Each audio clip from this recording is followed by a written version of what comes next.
Welcome, ladies and gentlemen. Welcome to you all to the Climate Commission's community conversation here in the Latrobe Valley. The Commissioners present with us tonight, our Chief Commissioner, nationally acclaimed scientist, writer, conservationist and former Australian of the Year, Professor Tim Flannery, Professor Leslie Hughes, who's Head of the Department of Biological Sciences at Macquarie University, who's in fact in the middle. I'll go in order so that you can know who I'm talking about. Next, the other lady on the right-hand side, Dr. Susanna Elliott, Chief Executive Officer of the Australian Science Media Centre. At the far end, Mr. Roger Beale, Executive Director of Economics and Policy at PricewaterhouseCoopers. And I've forgotten Jerry Houston in the middle, who's the recently retired President of BP Australia. The Commissioners are also joined this evening by a special guest, Professor David Carolli, who's sitting next to Tim Flannery. One of the Commissioners, Professor Will Stephan, is unable to be with us tonight, and Professor Carolli has been invited to attend as a member of the Commission's Science Advisory Panel. David's a leading expert in climate variability and climate change, including interannual climate variations due to the El Niño Southern Oscillation and weather extremes. Before we start this evening, I wish to acknowledge the traditional owners of this land, the Gunai-Kurnai people. I wish to pay my respects to their elders, past and present, and to elders from other communities who may be here tonight joining us. My name's Rob Gell.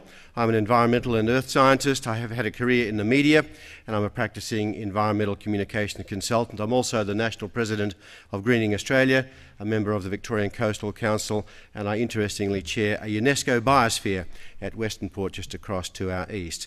And I hope that I'll be able to facilitate this evening's discussions faithfully. The aim of tonight is very much, and I've had the pleasure of facilitating the very first Climate Commission conversation in Geelong, and they are very much designed to be a conversation. The Commissioners are here to listen as well as to share some of their knowledge and their experiences, and they've been touring around the valley just these last couple of days, and I believe are here tomorrow again. You'll hear from them on what they've heard and seen in the Latrobe Valley, and you'll also have plenty of time to ask them questions. To begin, may I introduce Professor Tim Flannery, the Chief Climate Commissioner. Professor Flannery is one of Australia's leading writers on climate change and an internationally acclaimed scientist, explorer and conservationist. He was named Australian of the Year in 2007 and is currently the Panasonic Chair in Environmental Sustainability at Macquarie University. He's had a range of academic positions. He's been the Director of the South Australian Museum. He's been Principal Research Scientist at the Australian Museum and the Visiting Chair in Australian Studies at Harvard University in the Department of Organismic and Evolutionary Biology. Welcome, Tim. Thank you.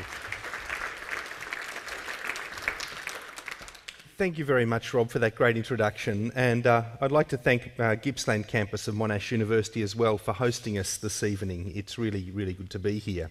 In fact, it's good for me to be back in the Latrobe Valley because my very first paid job ever was at Morwell, believe it or not. I was a young student at the Museum of Victoria, and the mining operations at the Morwell coal mine had revealed some fire pits, ancient fire pits that had the skeletons of some extinct kangaroos in them. And those kangaroos happened to be what I was studying. So I was paid, I think it was $250 or something, which seemed like a fortune to me, to assist with the articulation of the skeletons that were eventually displayed in the visitors centre at the Morwell coal mine. I don't know whether they're still there, but I'd love to hear if anyone's seen them recently. It was a great experience, and they were great employers. I was very pleased to work with them. I want to just have a few words about the Climate Commission and what we do. The Climate Commission itself resulted from an election promise at the last election by the Gillard government. And we are tasked with getting out among the Australian community and entering into dialogue with people about all aspects of climate change, whether it be the science, economic issues around climate change, or what's happening internationally.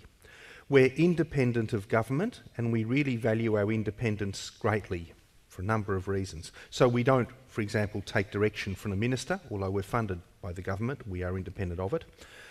We prefer to work in a bipartisan way, and our reports that we produce periodically reflect that. The first report that we have released on the science of climate change was released in May this year into the Australian Federal Parliament, received bipartisan support from both sides, politics. Liberal and Labor Party both acknowledged that report as the basis upon which we're acting to deal with the climate problem. So we hope to work in that way as we go on. We really have three sorts of products, if you want. One is our website, and I encourage you all to go onto the website if you're interested in the work of the Commission and what we've heard around Australia, and see what you can find out there. We also have reports, as I mentioned, the science report called The Critical Decade, being our major report so far.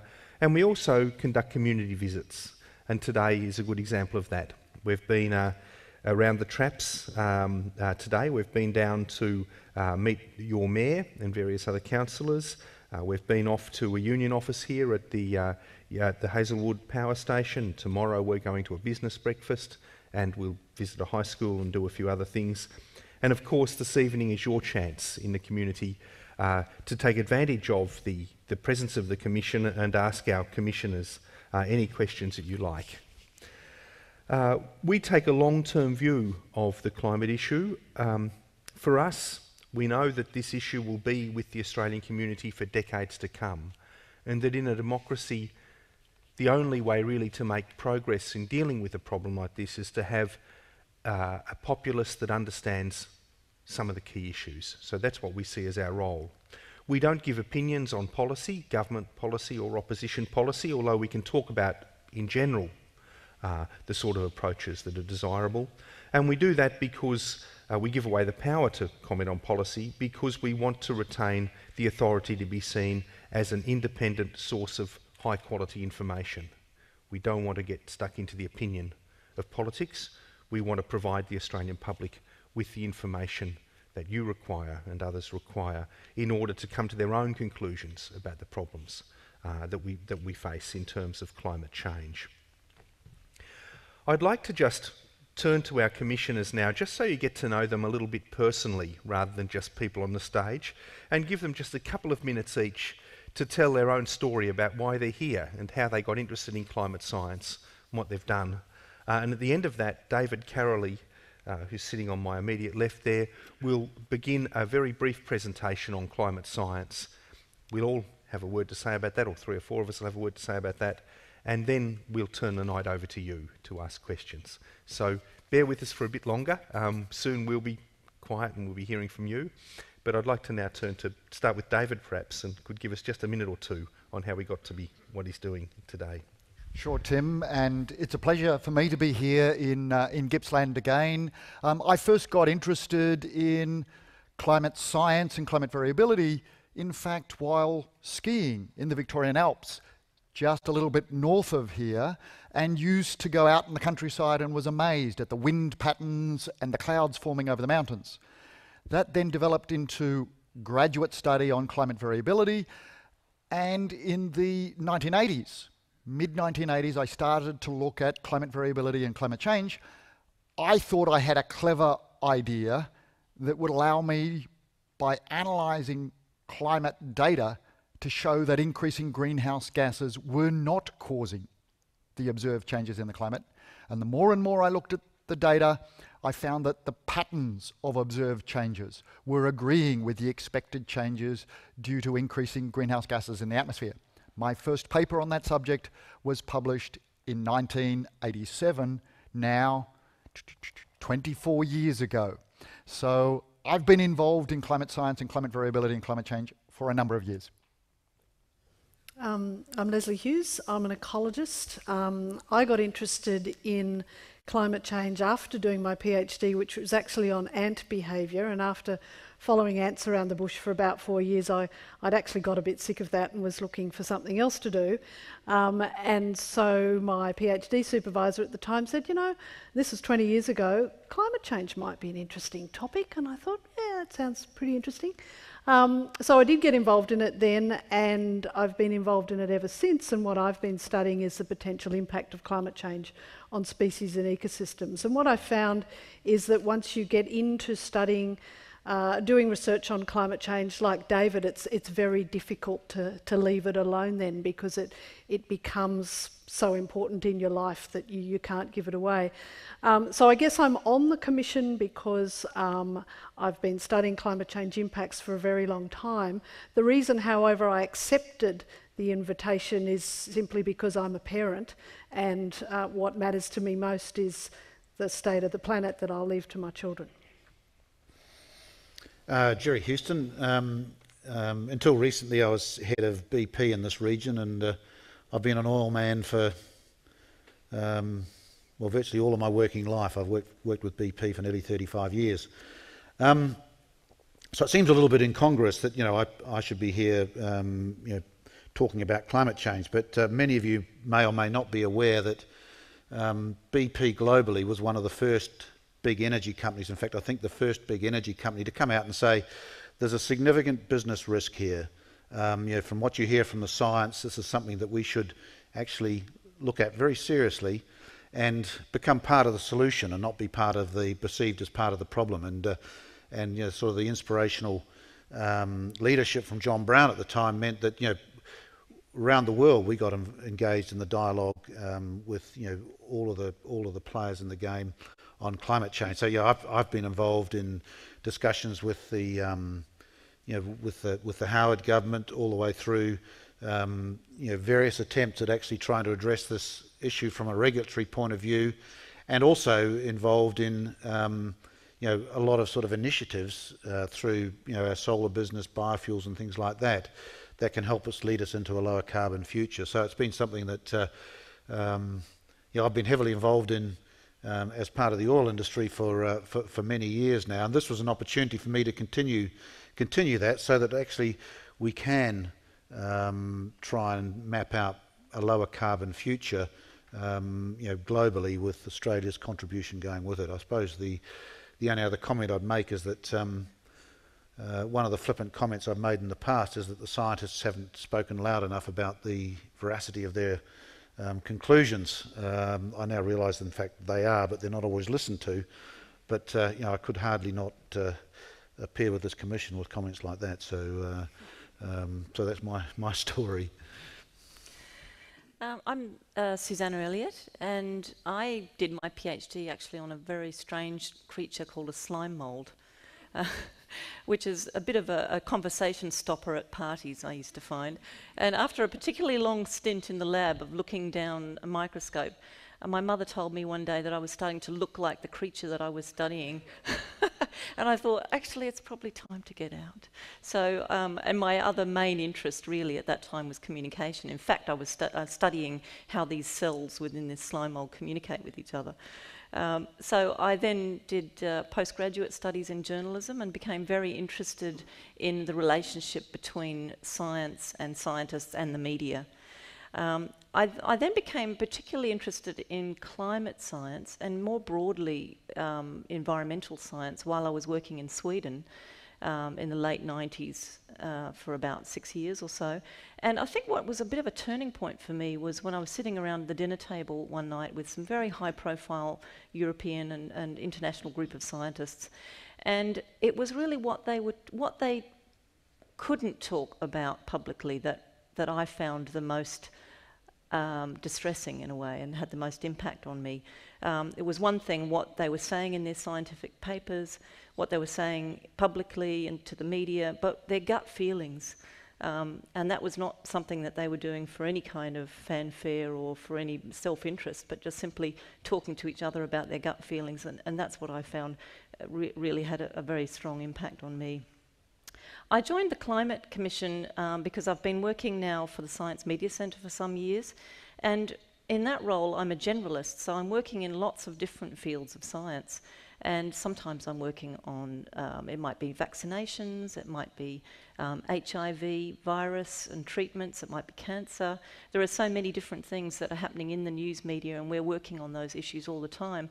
One of the things that I found really interesting was that in most of those fields of science, there is always a small group of scientists that have a dissenting voice. And what I found particularly interesting was that in climate science, the number of dissenting voices or different opinions, if you like, is really, really very small. And yet I found that that's not really what was being reflected in the media. And so I found that really interesting, that it being one of the fields of science where consensus was really actually very, very strong in a number of different areas. That was obviously, there was a bit of a disconnect there in terms of the communication. So I joined the Climate Commission for that reason. I'm Roger Beale, I'm the economist, and like David, I first sort of became involved in this issue in the 80s. At that stage I was running transport at the federal level, and I was pretty sceptical about this, but I've been following the science ever since, and for my sins became Environment Secretary under John Howard, helped negotiate the Kyoto Protocol, was his climate representative in international negotiations. And I just saw the science getting firmer and firmer, and I was really worried, not for myself. You'll see a slide later on which shows you why Jerry and I shouldn't be too worried about this personally, but for the kids and grandchildren. And also, I realised that this was just an area of policy that we'd grappled with but just failed to deal with as a community. And one of the reasons for that was that the community didn't understand the issue as well as it should, and in a way that would support a bipartisan approach. And that's what I'm interested in. I'm not interested in the political debate. I'm interested in helping to provide the basis on which we can actually move forward together as a community that understands this is a big and important issue, and that we need to work out the best, the most efficient and the most humane way of dealing with it. So if in our own little way we can contribute to that, I'll be pleased with this last, perhaps, part of my my sort of semi-working life, if we could call it that.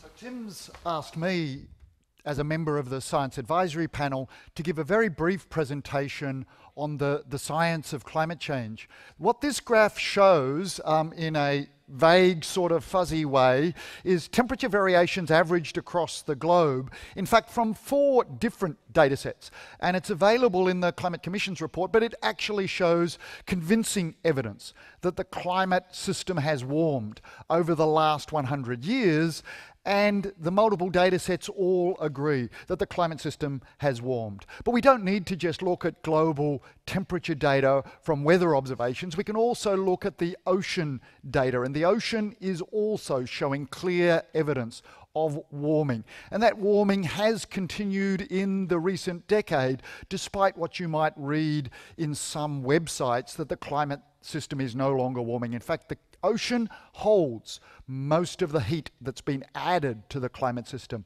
much more than the increases in temperature, and the warming has continued.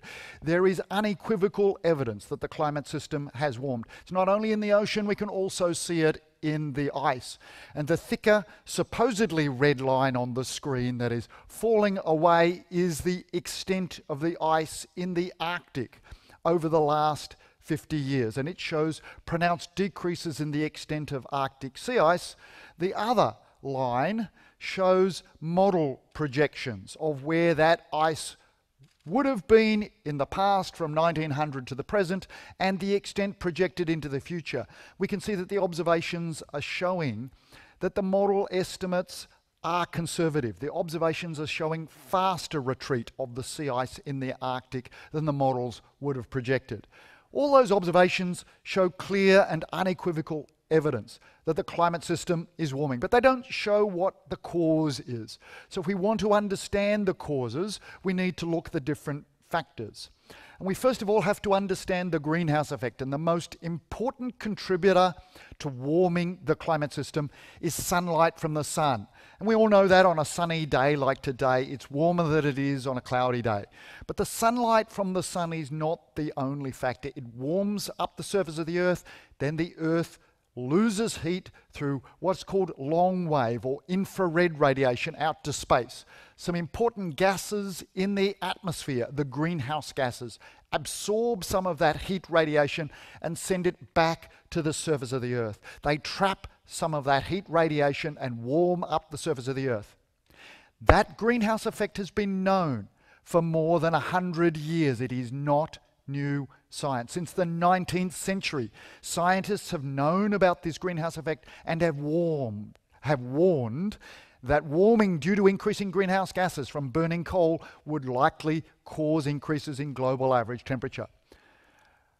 But we can't tell whether that increase in greenhouse gases has contributed. We can't run experiments with the real climate system, so we run experiments with climate models. And if we run climate models just with natural variations, factors like that bottom yellow disk is supposed to be the sun or volcanoes. We look at natural factors. We look at the simulations from 1900 through to 2000. That shows the range of model simulations. We can then run the same climate models run in different places around the world now with increasing greenhouse gases as well as natural factors, and with the models show a pronounced warming. We have two different sets of experiments, one without greenhouse gases, one with greenhouse gases. And we can then compare them to the observations and see which one agrees better. And what we find is that the observed temperature variations agree well with the model simulations with increasing greenhouse gases, don't agree with the model simulations just with natural variability. And that, together with a lot of other evidence, leads to the conclusion that it's in fact the increasing greenhouse gases that have been the major contributor to the warming that we've observed over the last 50 years. What it shows is one of the impacts. It shows a bell curve associated with the range of temperatures and the probability of the temperatures. What we see is that on the average conditions are the most likely, but for daily temperatures there are some cold days and some hot days. And what climate change does is adds a little bit to the temperatures. Not every day, but it shifts the distribution a little bit to the right. And what that means is that there's not a completely different distribution, but we get a higher frequency. More often we receive hot weather, and we also experience some record hot weather. And in Victoria, in February and January of 2009, we experienced new records. Here in Gippsland, in Melbourne, and throughout much of Victoria, new record high temperatures on the 9th of February. On the bottom right-hand side, that led to impacts on infrastructure, buckling of railway tracks that just could not cope with those new record high temperatures, and the railway lines had to be closed down because the trains could not operate because of the buckling in the railway lines. I'm not going to talk any more about impacts. I'm going to hand over to Leslie Hughes, who's going to talk about a range of impacts. Thanks, Dave. So let me talk just very briefly about some of the impacts that we've already seen here in the Gippsland region and what we might expect in the future. So, over the last 100 years, temperatures in Victoria in general have increased by about 1 degree, and most of that warming has happened since the 1950s. So the warming is accelerating through time. Over that same period, we've experienced a drying right throughout southeastern Australia, and setting aside the current El Niño period, the previous warm period that you all experienced here was actually the longest and most intense drying period in the observed record. With drying and warming, there is an increased risk of fire. And while we can't attribute any particular fire event, like the Black Saturday bushfires, to human-induced climate change, what we can say with a high degree of certainty is that in the future, as the climate dries, as it warms, the conditions that are suitable for promoting intense fires will occur with greater frequency. The top picture is actually the Alps near Mount Baw. We are losing snow in Australia's alpine regions. There's a very good long-term record just across the border in New South Wales at Spencer's Creek, and it shows that there is now 40% less natural snow in springtime than there was in the 1960s. We've been losing snow at around about 10% per per decade. And obviously this has a lot of implications for the ski industry and for the alpine ecosystems. The bottom side is about coastal inundation. Sea levels are rising at about 3 millimetres per year globally. They're actually rising a little bit more slowly than that in southeastern Victoria, which is a good thing. But low-lying areas such as in Gippsland, particularly the Lakes Entrance region, are going to be subject to increasing risk of inundation in the future as sea levels continue to rise, and that will have a big impact on coastal infrastructure and coastal buildings. I hope you can see this graph. Of course, scientists like David and I, we live and breathe graphs. What this graph actually shows is two possible futures. So the little wiggly black line down here is that same graph that David showed right at the beginning of his presentation. So that's the temperature rise that we've had so far. The rest of the graph refers to the potential for what might happen between now and the end of this century. Now the lower band of blue area is what we might expect if we were able to limit greenhouse gases pretty substantially and keep global average temperatures to 2 degrees or below what we experienced in pre-industrial times. That 2 degrees is known as the guardrail above which we expect more serious climate risks. The top band going up, that red band, is the business as usual scenario. So if we keep emitting greenhouse gases at the same rate that's accelerating that we're doing now, that is the sort of range of temperatures that we might expect in the future. Now that's a graph, and as I said, scientists love graphs, but I'd like to make this rather more personal. So the first thing I'll put on the graph is my lifespan. I think I've actually cheated myself a little bit, but you'll get the idea.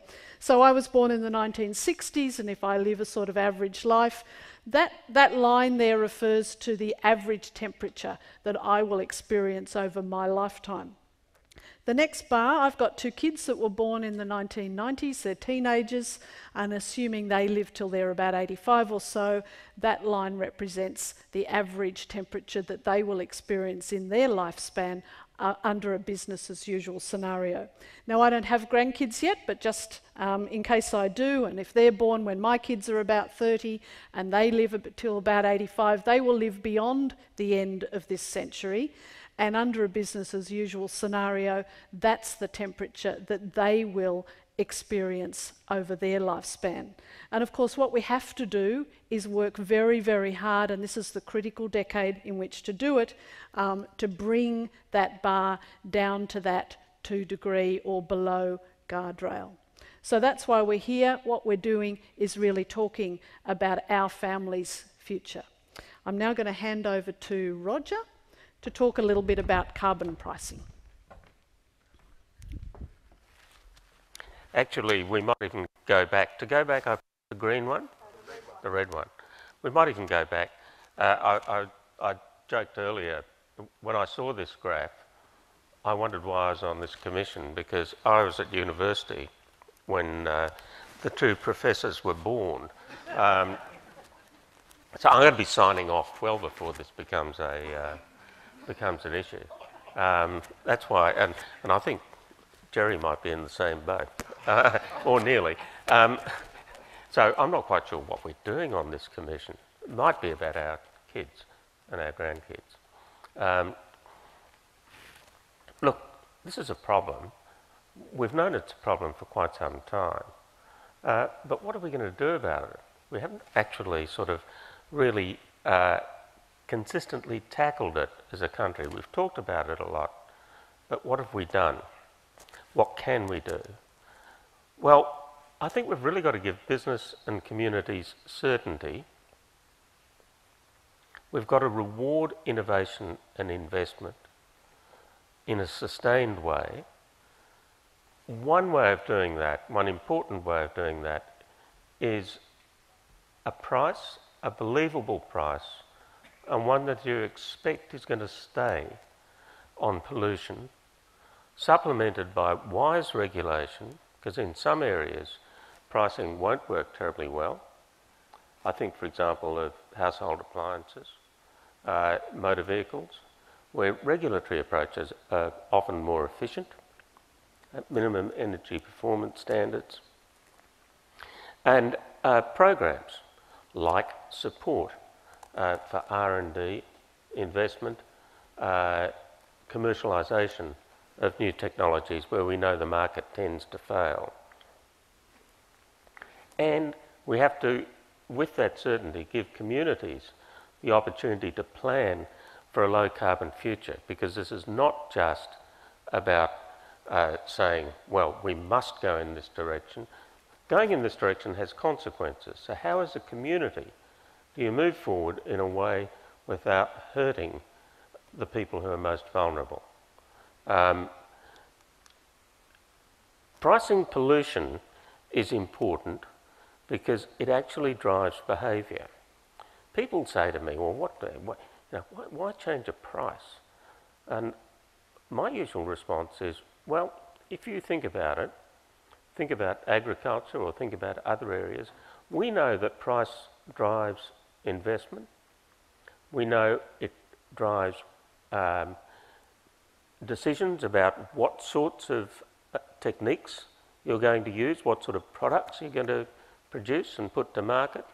And we know that it drives supermarket managers as they make decisions about what to stock, and it sure as hell drives consumers. Just look at what happened to the price and consumption of bananas recently. So price does matter. Size mightn't matter, oh, thank God, but price does. Price does drive behaviour, both in the short term and in the long term. It drives it at each level in the production process. So as costs are passed on, it signals to businesses who are buying high greenhouse intensity products to look for alternatives. And similarly, for households to reduce consumption, for businesses to get more energy smart, for us as individuals to get more energy smart, and so on. But it also drives investment in research and development, and investment in actually deploying technologies once they've been developed. But for that to happen, price has to be believable, it has to be sustainable.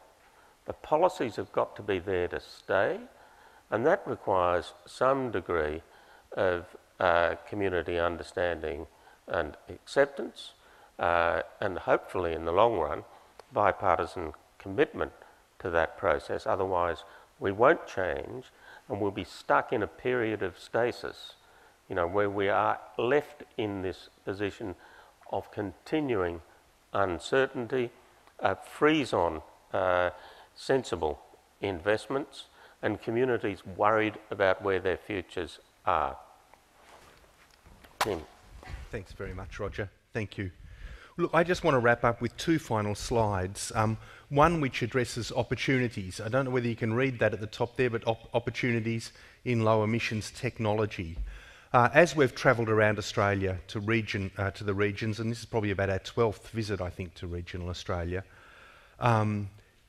it's very clear that there are both threats and opportunities. And in a place like this, where we're acutely aware of the consequences that your community has suffered as a result of privatisation of the electricity generation sector, 15 to 20 years ago, and understand that it's hard to sort of look up from that and see that maybe some opportunities will flow from future changes. But as we've travelled around Australia, we've seen that is undoubtedly the case. There are real opportunities in the transport area, particularly the manufacture of biofuels. We've seen that in places in Queensland where algae is being used, for example, as a biofuel. We've also seen really industries taking advantage of good government policy. Again, in Queensland, in Mackay, we saw a sugar mill that was having a hard time in the international sugar market because the Brazilians control that market, and they really call the shots. Australia, with the appreciating dollar, was finding it very difficult to compete. As a result of the mandated renewable energy target, one sugar mill near Mackay had managed to generate electricity using its waste products. They're generating about 35 megawatts of electricity, about a third the needs for the city of Mackay. And that had given that industry a new future, a stable income into the future. And those sort of opportunities we've seen again and again, either people aspiring to or actually realising in regional Australia. There will be more opportunities, we think, in future, particularly the large-scale generation of electricity. You see concentrator solar infrastructure here. I know that the federal government is looking at funding, I think 1 or 2, I can't remember, of these sorts of power stations at some point in the future. And of course, in terms of built infrastructure, as we go forward, there are great opportunities, particularly in an area like this. We were struck going into Traralgon at the new housing stock going up. Well, the opportunities there for energy efficiency gains and better ratings for buildings is enormous, and that in turn creates its own industries and its own employment as we go forward. So I just encourage you to look at those sort of opportunities here in your community. People often ask what they can do as individuals.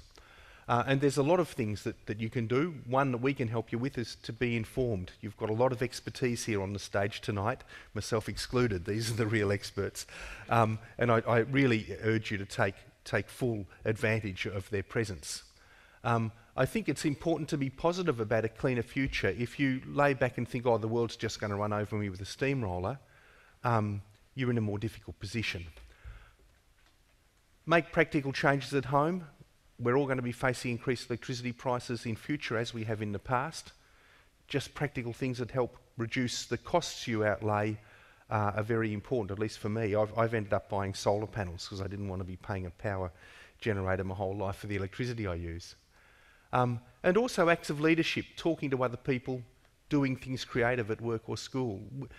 The communities that are best prepared for this coming change, which we all think is inevitable, this global shift to a clean energy future, are those communities that have worked together to pre-position themselves to take full advantage of the opportunities that will come from this change.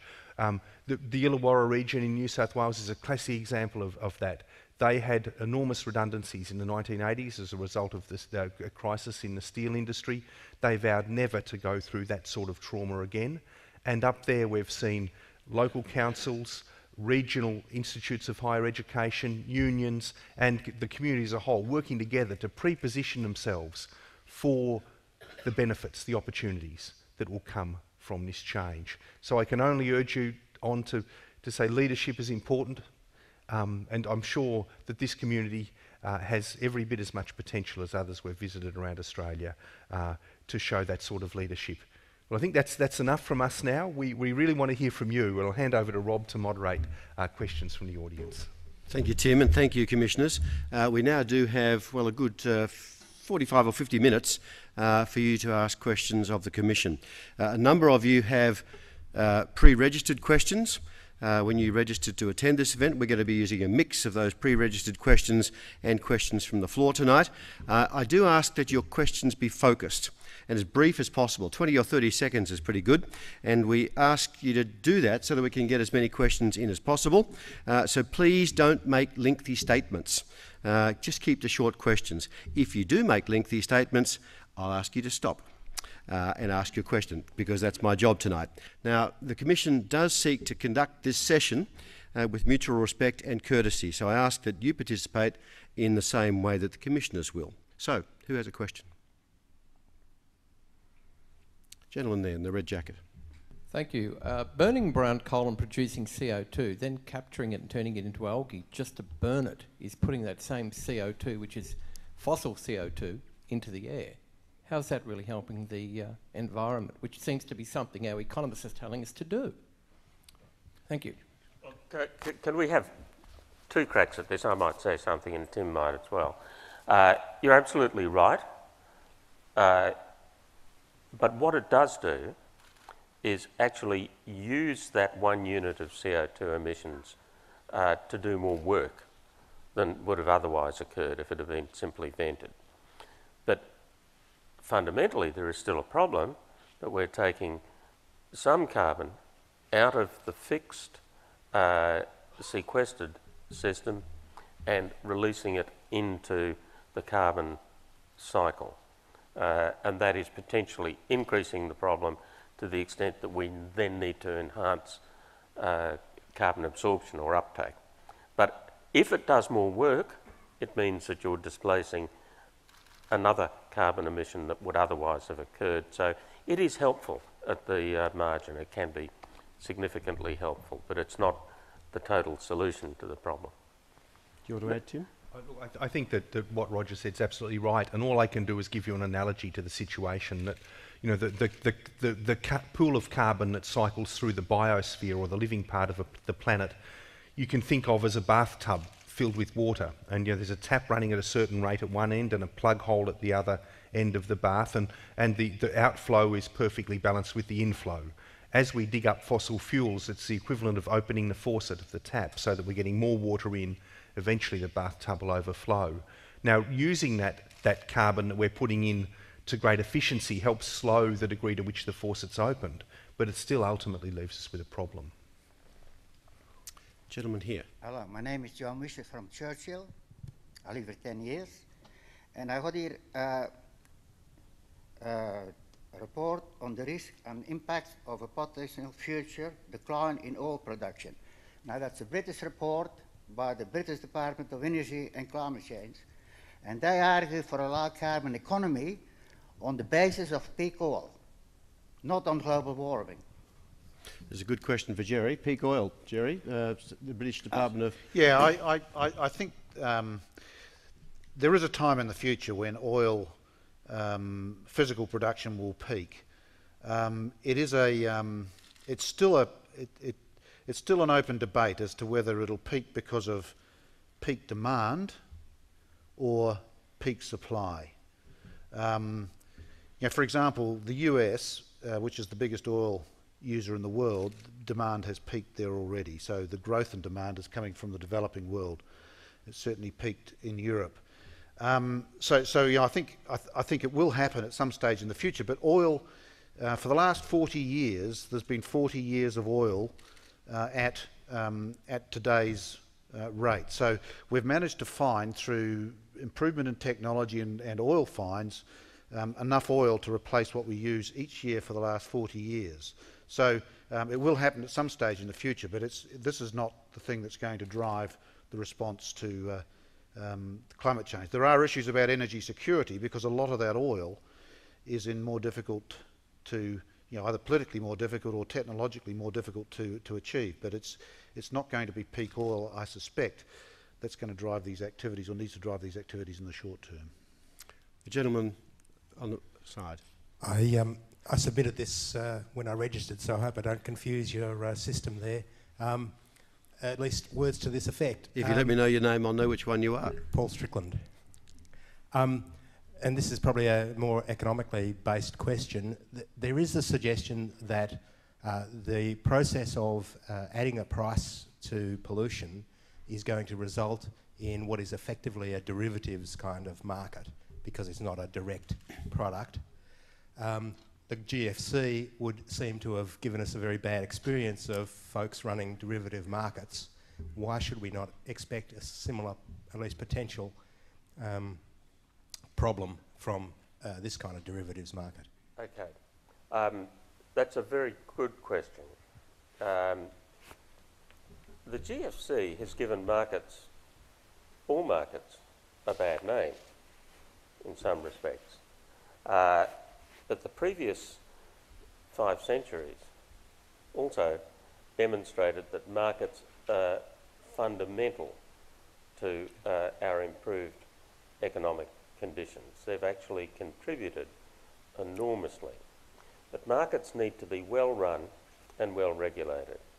The derivatives market that saw the GFC was one that had neither of those characteristics. We were producing exotic products that no one understood, least of all those who were producing them sometimes, and certainly not those who were buying them. If we look at the carbon market, it is going to be quite critical to make sure that that market is well regulated. We know that we can do that domestically. We absolutely know that that's the case. We have good metrics. We're only talking about a relatively small number of companies that are involved here. They're companies that publish annual reports, that provide statistics to the tax office and to everybody else consistently. So, and they've been reporting their carbon pollution production, or their CO2, I'd rather call it CO2 pollution, for quite some years, or greenhouse pollution. Now, if, and I think we will and should, progressively accept carbon credits from other countries, we have to be equally rigorous. The opportunity for corruption is only there to the extent that we allow it. So if we set the right sorts of standards, if we require the right sort of metrication and auditing, there is not the risk of running the GFC type scandal on a large scale. There will be scams, and there will be people who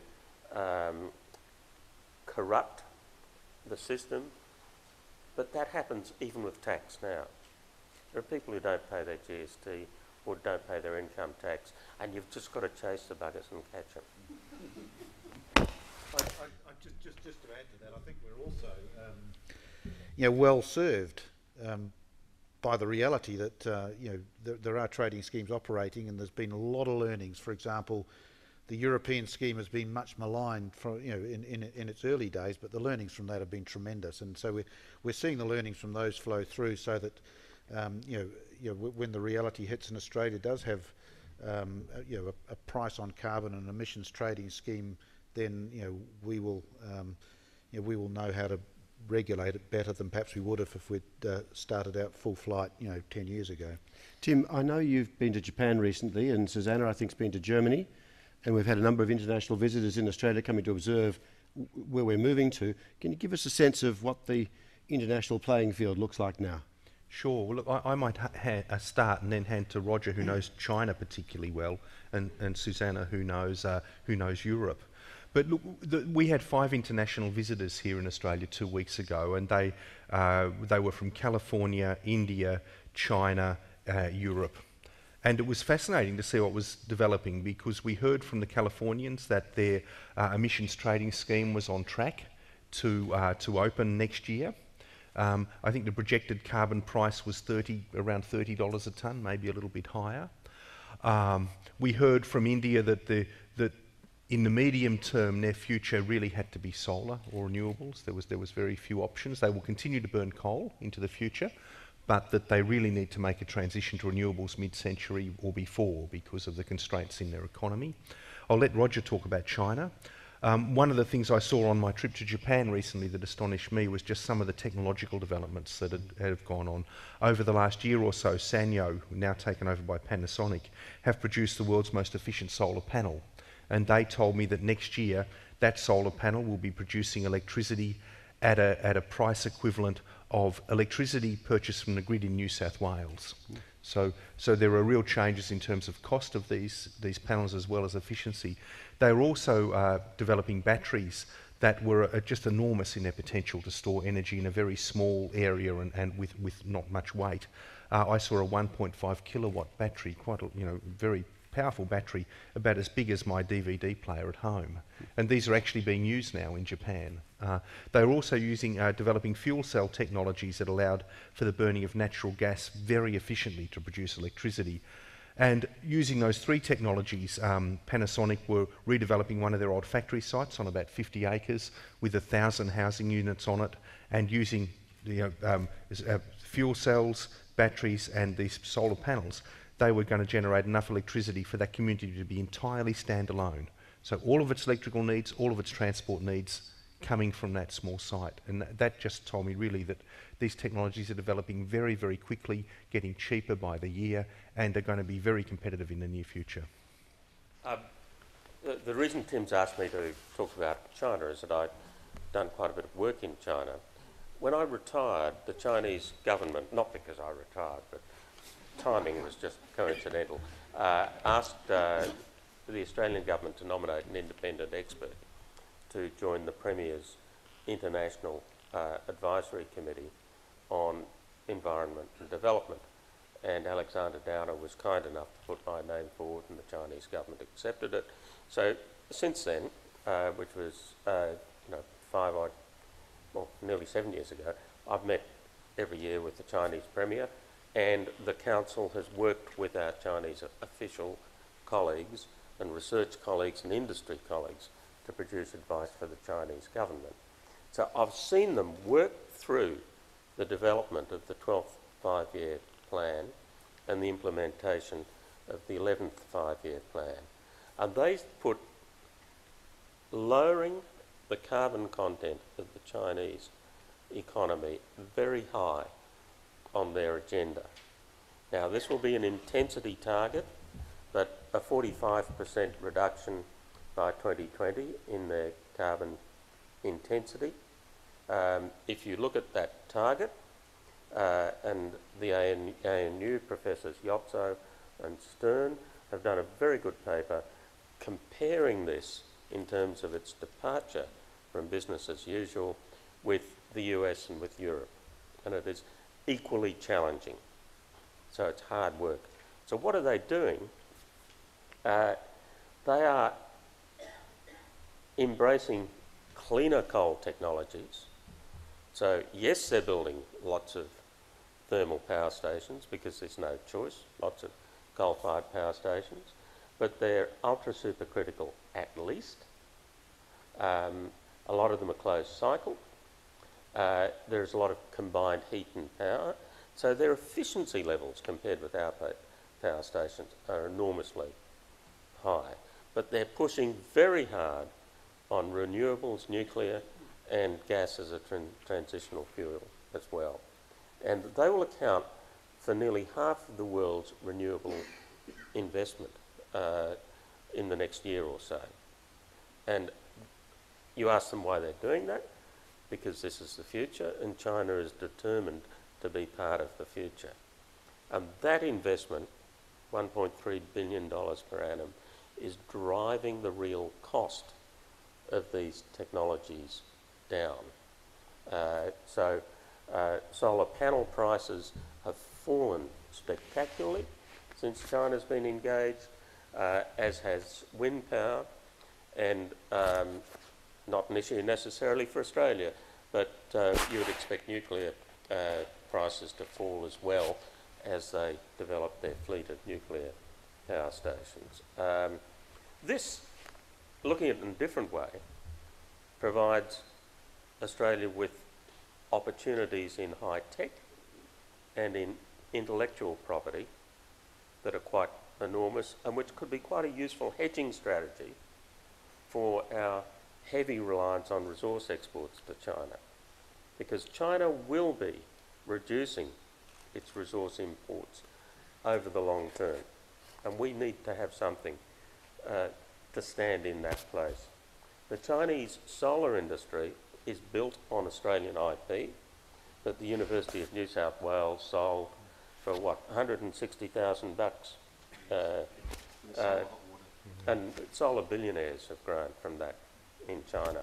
So we've got to be more clever about this and engage with those sorts of opportunities. Don't let anybody tell you that China's doing nothing. Could I just ask you, we also heard about emissions trading schemes in China, which I think is important. They'll start an emissions trading scheme in 2013 on a trial basis, as early as 2013 and definitely by 2015. It's only going to involve 6 cities and 4 provinces, but guess how many people that is? That's 250 million people approximately, and it would be, if you viewed it as a separate economy, well and truly in the G12, you know, the top 12 economies. And while we're talking about it, California and the west coast of Canada, the west coast of the US and Canada, which are also will be actively engaging in emissions trading, as is as are the East Coast states by 2015, or 2013 in California's case. They're in the top 8 if they were independent economies. These are serious people doing serious things, and they are committed to what they see the real long-term future as being. The conversation is very pertinent to my question. I wanted to put to you that in 1989 the SECV commissioned and published a very comprehensive plan on how this state intended managing greenhouse gas emissions. And had the SEC still been around, Hazelwood Power Station would certainly have been closed by now.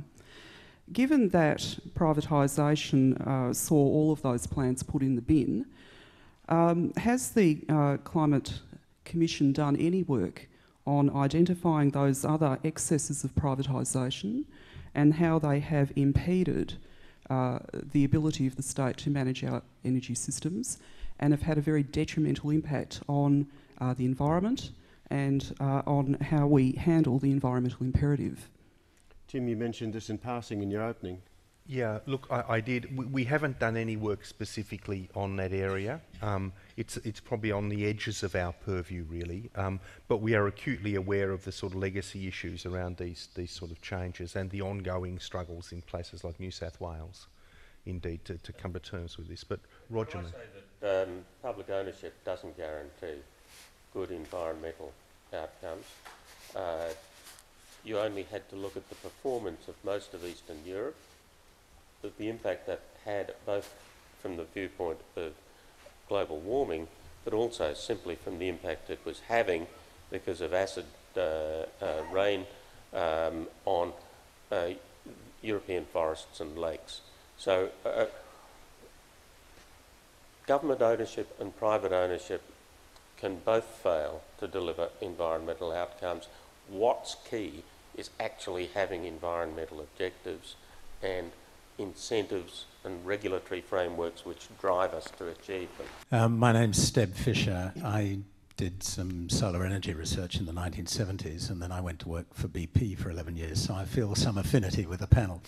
I want to ask a question which is a bit radical and even takes us way further than I think some of the proposals so far. And it's a thought experiment. If we were to snap our fingers and overnight convert all energy production from non-renewables to renewables, genuine renewables, solar, wind, waves, would we still, all other things being equal, wreck the world's ecosystems? I've obviously answered that question, but I'd be very interested in your answers. Look, I'll hand over to David for this one, because that really is in part a science question. I'll let you go first, Dave, then I'll come in at the end. Sure. So if I understand the question as you phrased it, it's to snap our fingers and essentially reduce the world's human-related emissions of greenhouse gases essentially to zero very quickly. And what that does, because we know how much greenhouse gases, how much carbon dioxide in the atmosphere, is essentially set to zero the human emissions and then allows natural processes to very slowly remove them, because we know the timescales for that removal. We can estimate from climate models, from understanding the natural systems, the natural processes for removal of carbon dioxide, what temperature we would experience, and we already have enough carbon dioxide and long-lived greenhouse gases in the atmosphere to lead to warming at about that 2-degree guardrail level that Leslie talked about earlier. So the amount of carbon dioxide and other greenhouse gases, if we were to switch, as you said, flicker, switch and turn everything off to renewable energies, would lead to about 2 degrees of warming. We haven't seen that already because of the slow response of the climate system and because some of the warming is masked by the release of particles from industrial activity into the atmosphere. But about 2 degrees, that is going to have impacts on ecosystems, but it's already been assessed as being a reasonable level to avoid the worst dangerous impacts from climate change. And in terms of ecosystem impacts, I'm not the best person to talk about, and that's either Leslie or Tim. Look, even 2 degrees is pretty serious for a lot of things. So, for example, coral reefs, we hear a lot about bleaching in the Great Barrier Reef. Coral reefs can bleach if they get to 1 or 2 degrees above their long-term summer maximum temperature for more than a few days or weeks. And then the corals spit out their algae and they bleach and they die. So even 2 degrees over relatively short periods of time is dangerous for some things. And the one thing we know for sure about species and climate change is that every species is going to be affected differently.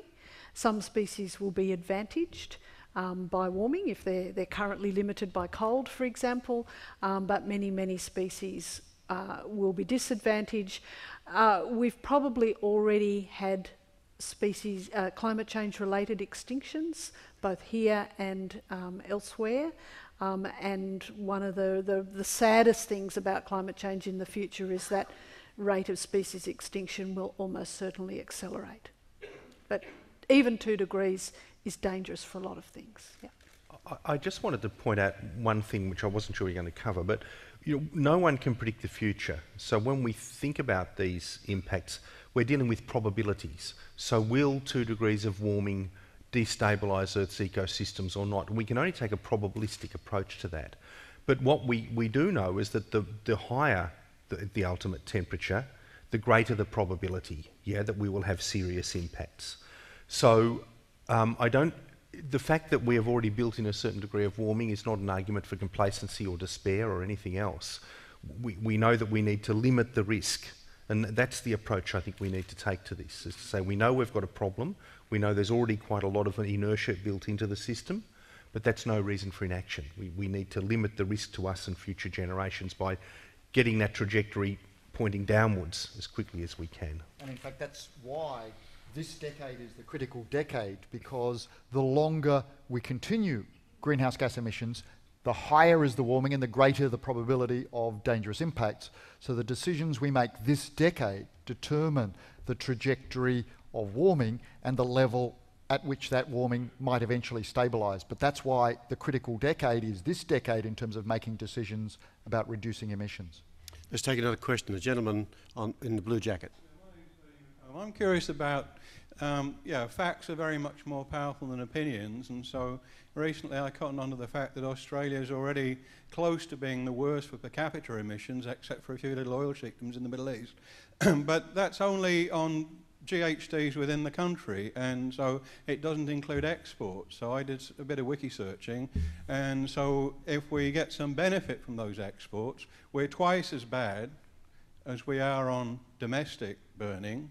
And has anybody got any estimates for greenhouse gases, for LNG, and otherwise, what do you think about the Minister's plans to export brown coal from Hastings? Are we going in the right direction or what? Look, perhaps I'll have a crack at this. There are 2 ways of looking at accounting for greenhouse gas emissions. You can look at where those emissions are produced, and then let each of the polluting countries attempt to drive their production, the pollutants, down. Or you can look at where they're consumed, because we export LNG, perhaps it goes to China, perhaps it's used to fire an aluminium smelter. Then, of course, it finds its way into automobiles manufactured and consumed in Germany or in the US. And the beneficiaries of the carbon production might be thought to be the rich countries who are consuming it. So you could look at a consumption model as well. The difficulty with the consumption model is that if you're going to do it with elegance, it's like a GST that you would have to track all the way through the system, and that's not really practical. If you don't track it through the system, but you average in some sort of way, for example, you just apply your own carbon intensity to all imports, then it doesn't provide the sort of signal that you need to lead a China, for example, to choose more carbon efficient rather than less carbon efficient technologies. So the point you make is a really good one. There are lots of ways of doing the accounting. The world is settled on the production way because it's probably the most practical. I think just, another point to make on that is that we are, with the exception of some small sheikdoms, we are the highest per capita emitter of CO2. We are, we're not in the same league as China or the US, but we are in the second tier. We're sort of similar size to France in absolute terms, and close to the UK. So for those reasons, it is untenable for Australia to sit back and wait and see what happens, rather than sort of being moving in line with at least moving in line with the pack, which is where I think both political parties aspire to be by 2020. Yeah. Lady here. Yeah, just following up on that, I think obviously what you're saying is correct. It is the critical decade, and yet the level of discussion is still pretty appalling, despite all your efforts and lots of other people's efforts, the Youth Coalition on Climate Change being just one example. So I want to, thank you for all the hard work you're doing, but even if you go to 1,000 community meetings and put lots of things on the web, it's pretty hard to counter the shock jock stuff and the fear and the negativity and the hate campaigns, which I think are pretty scary stuff. Obviously we need a bipartisan approach. We're a fair way from that, and you probably can't talk much about that. And you're all in there for the long haul, and I think lots of people are, but I suppose it's just about where we find some hope to counter the pretty negative, destructive stuff that's going on right now. Is this a Susanna question? Is this a communications issue, It is a communications question, I think. Yeah. Thanks. Well, I'll start, because it's probably, I think all of us have something we can say on that. Well, look, first of all, I think it's incredibly important that we don't see the debate that's happening in the media as being representative of the whole community. In fact, we know that's not the case. And what tends to happen is, when you do have this sort of extreme elements that come out in blogs and in the media, and let's face it, I mean, the media is, it tends to focus on conflict and political polarisation rather than general community consensus. So we have to make sure that we don't get too bogged down in that and too depressed by it. Because it is, it can be quite, I think, depressing if you follow that argument or that debate going on in the media all the time. So I think that's the first thing. The other thing is, there's sort of two things here. One is, we do have to keep coming back to the science and reminding ourselves why we're going through this pain. I mean, it's quite legitimate for people to be debating how we respond to climate change. And it's perfectly understandable that people do that. But we do have to keep on coming back to the science and reminding ourselves, why is it that we're doing this? Why do we have to go through this? The other thing I think that's incredibly important is that we also do focus on the opportunities. And that's one of the things I found when I was in Germany, is that I felt that actually they'd moved on from this debate quite some time ago. They have been living with an emissions trading scheme now since 2005, as all European countries have. And, there is a sense of optimism there. And even for those people who don't necessarily know whether they understand the science or whether they agree that the science is human-induced, they see that alternative green energy is a powerful and positive move for them. And there is a very, very strong positive feeling about green energy and about moving forward. So I think it's, and that's one of the things that we find as we move around the country, is that, once you start actually looking at what companies, individuals, communities, whether it's the Hepburn Community Wind Farm through to the Mackay sugar industry, and there's so many wonderful examples that you actually don't hear about in the media. And that's partly because you might hear about them locally, but the media doesn't tend to focus on these positive stories. And yet there's a lot out there. And what we find is that when we start talking about those, that people feel, actually, yeah, we can find that fighting spirit, and we can do this. And there are lots of things that we can do. It's not just about a carbon tax, and there's just so much that you can do. Can I just another comment? Yep. Add very briefly. I mean, I was terribly depressed the other day. I was reading Plato's philosophy just for quite a several reasons. To cheer you up. And in it he made it, as you do. Well, it's actually quite interesting what he had to say. But he had this wonderful comment in there. He said most people work from opinion. He said, it's only the gods and a very few human beings who are given the gift of being able to apply their intelligence to observations to come to their own conclusions. And that was 2,500 years ago in Greece. And I thought, my God, nothing much has changed in human nature over that time. But the one thing that has changed is, I think with this new social media, people are licensed now or feel able on the internet to be very rude to other people and very bigoted in their views, and they put things on the internet that they would never in a million years say publicly to your face. And I think we as a society need to censure that. We need to tell them that they're actually out of line when people do that, whether it's online, on the internet, or whether it is face to face.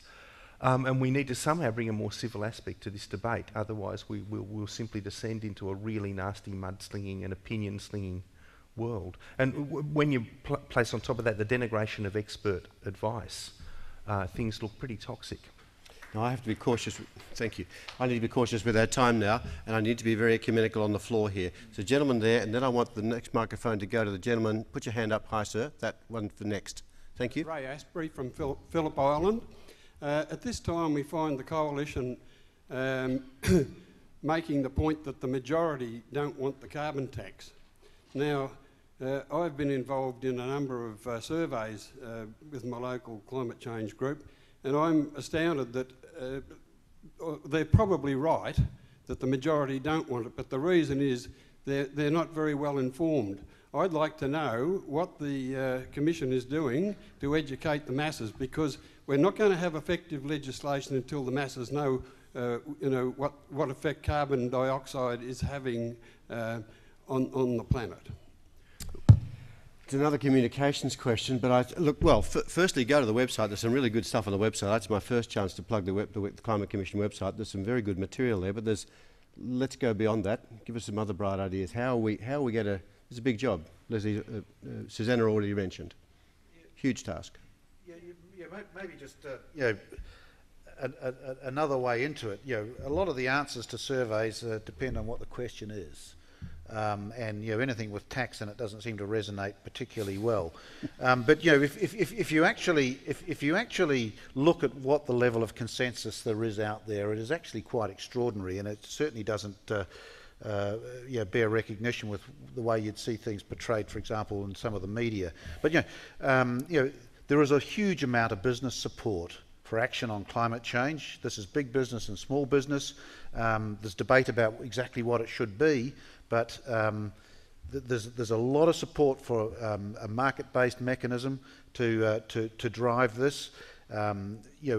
Between the Liberal Party and the Labor Party, you've got an agreement on a 2020 goal. It's that goal that sets the cost of doing this. It's not the mechanism. The mechanism will then prove, what is the most efficient way to do it. So there are, there's probably a lot more agreement out there than you'd actually see in the way that it's being portrayed at times. So you can be quite positive about this at times, but depends on your perception. Now, sir, you've been waiting a long time. There are a lot of interesting things going on, technological developments and so on, but in terms of large-scale commercial energy production, is there really any alternative to deal with greenhouse in Australia other than the greatly expanded use of natural gas or nuclear energy? And a lot of people aren't very keen on that for various reasons. And just a small comment to you, Tim. The question of false hopes. You raised my hopes about 4 or 5 years ago in the comments in the ABC about geothermal. Well, let's hope it happens, but it certainly hasn't happened yet, has it?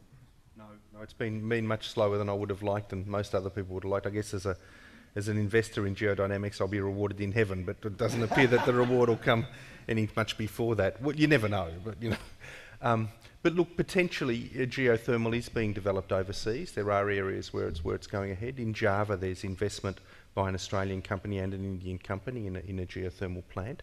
And I don't think we should lose hope in any of these technologies. Individual companies may come and go, but the technology itself, is likely to play some sort of role. And I say that because we know there's no silver bullet to any of this. Yeah, there's a lot of silver buckshot. There'll be a lot of niche aspects for energy.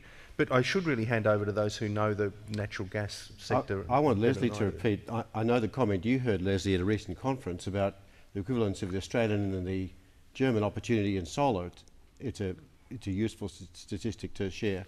Sure.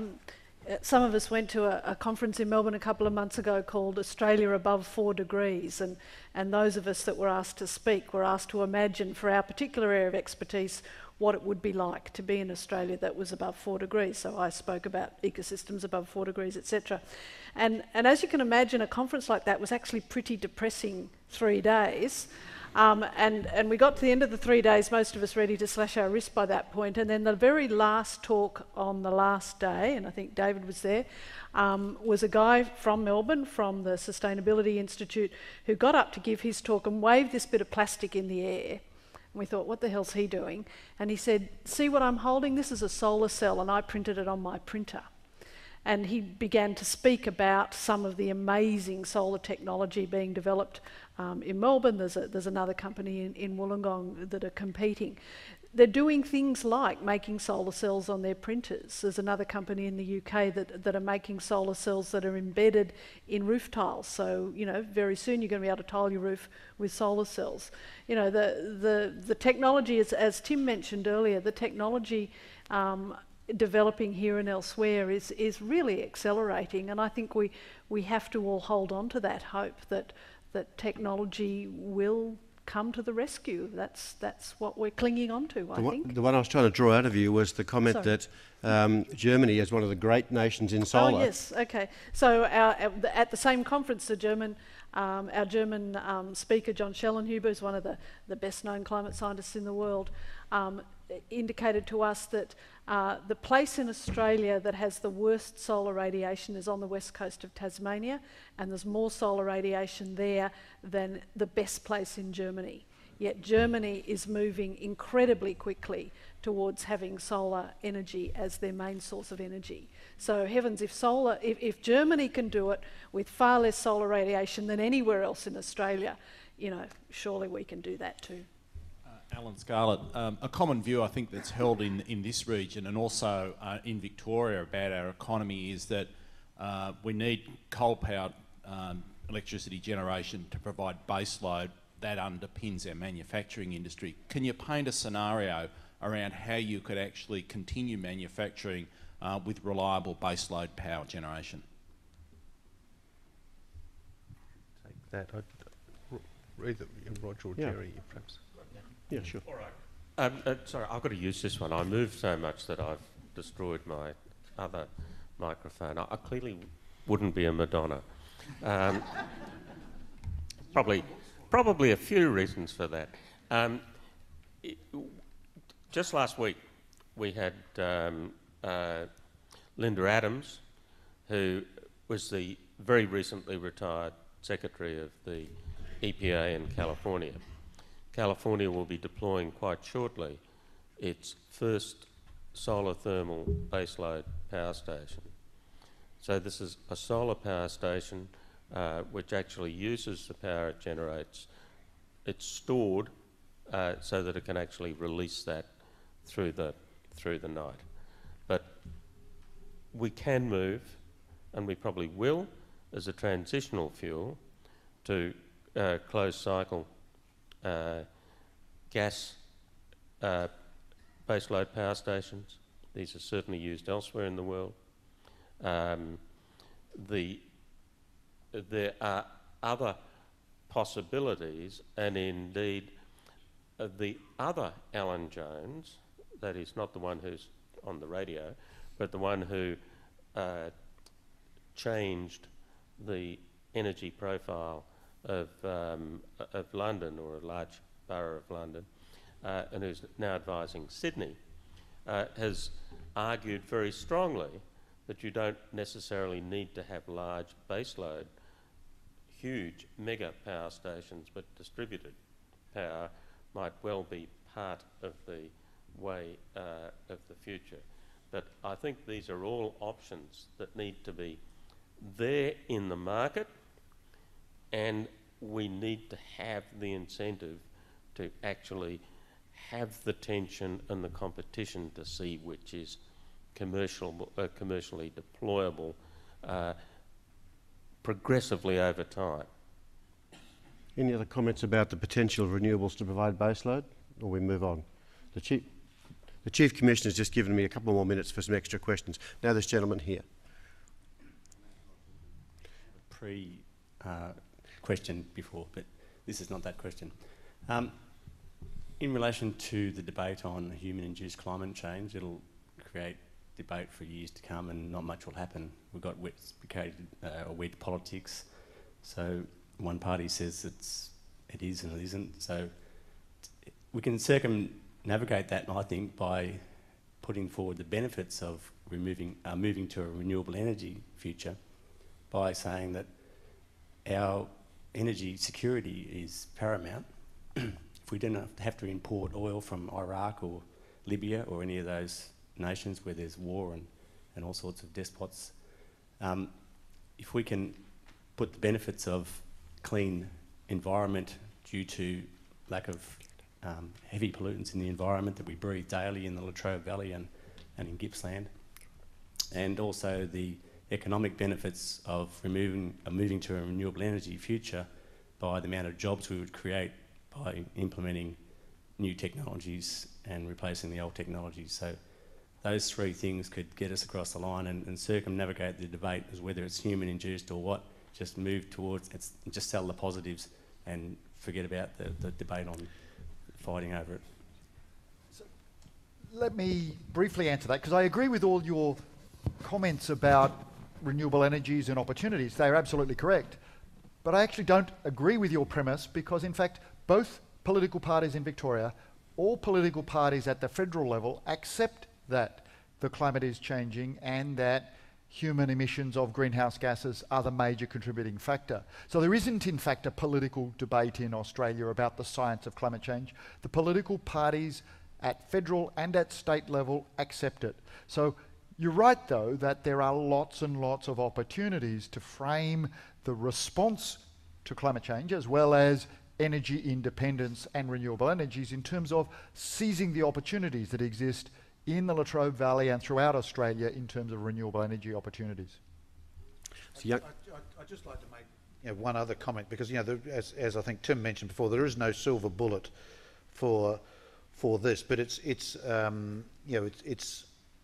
pretty clear as you go along that we must try and find the most efficient way of actually achieving the goal in the future, and so there are lots of regulatory things you can do. And one that comes to mind, for example, on the back of energy security in the US, is this mad drive to biofuels, first generation biofuels, eating into the food chain, not economic except when distorted by the mandates that they do, and that's probably the wrong thing to do. So we need to be very careful about some of the mechanisms we could use to achieve an outcome, because it may have a negative effect actually at the end of the day. And Rod, I have your question here. We've had lots from the floor, but your question, like the others that were pre-registered, we'll endeavour to answer on the website, so perhaps there'll be an answer there shortly. Now there's a young lady in the middle, right there. My name's Victoria. I'm a student here at Monash University. My question relates mainly to communications. I think you could probably count on one or two hands the number of people here who are under the age of 30 tonight. And considering that climate change is going to affect our generation the most, I think a lot of young people have become really disengaged with the debate because we feel as though nothing's being done and that nobody is listening to us. How do you think we can best engage with people of my age and my generation to keep the movement going? Susanna? Just very briefly, and then I'll hand over to you. Is Amanda Mackenzie in the room here? Where is she? Good. Amanda is the person who founded the Australian Youth Climate Coalition. There's now 60,000 people in that organisation, all under 27, I think it is. I don't know, Amanda, would you like to just say a word or two about empowering young people? Maybe we could take the microphone over if she's... Okay, Tim. As Tim mentioned, I did previously work at the Australian Youth Climate Coalition, and really what we found consistently was that young people are really passionate about this issue. There's definitely no debate amongst young people that there's an issue of sustainability, there's an issue of climate change, and there's something that needs to be addressed for our generation and generations to come. So I think to go to the question about how best to engage young people, I think at the moment, with a pretty negative political environment, is creating opportunities for communities to come together to create change locally. So whether that's in your school, whether it's in your workplace, whether it's at the university, actually creating change in those locations, I think, is really powerful, and a powerful way of bringing the community together around that. Thanks, Amanda. Now, Tim, I've left you about precisely 2 minutes to sum up, unless you want to hear briefly from Susanna. You're the boss here. You're running the schedule. Yeah, go ahead. Oh, look, I was just going to say, when we were in Western Australia, we also met a group of kids belonging to an organisation that was actually set up by a high school boy called Millennium Kids. And they're really quite proactive, and they're really thinking quite holistically about this. It's not just about greenhouse gases, it's really about the environment and about the future that they're moving into. And I think, you know, kids really have an incredible amount of power to influence their own parents as well. So I really think that should be a focus.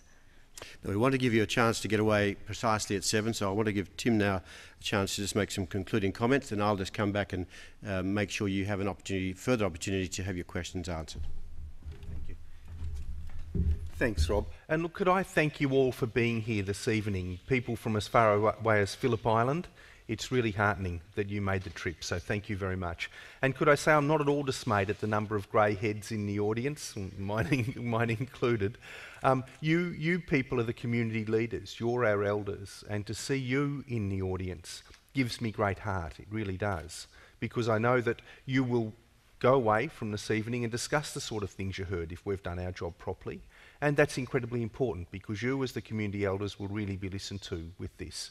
I wish you the very best with doing that, because we are in a period of pretty profound transition, and communities that are well organised and well prepared for the changes ahead are those that are going to prosper.